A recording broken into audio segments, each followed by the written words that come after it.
Radiance of the Seas in the first half of the year, and then Splendour of the Seas in the second half of the year will be the first two of what will most likely be 15 revitalizations over the next few years coming. So Radiance is done, and she got her new features, and she was very much refurbished, and she's back in service, and in fact she's heading over to Australia right now with an amazing array, particularly of specialty restaurants. And then Splendour of the Seas, who's already a big crowd favorite in Brazil, will get all her new features and then go down for yet another Brazilian summer season coming up here in a few months, and it should be great. This is where the revitalization teams are working on the planning development in order to prepare for the execution of the project.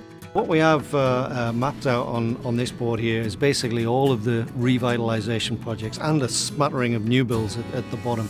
So for the Vision class, for example, we've developed a design-build philosophy such that if we've got one space, this is a list of all the spaces on board Splendour. We have a similar number of spaces on board the next two ships, Rhapsody and Grandeur.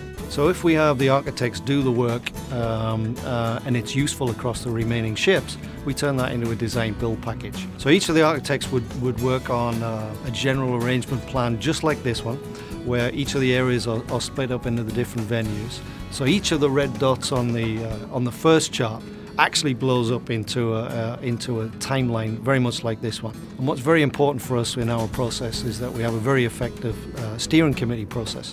So we need to be able to do the work and present it in such a way that the executives understand the goal, the ambition, what the return on investment is, and how that's going to satisfy our guests when they come on board the ship.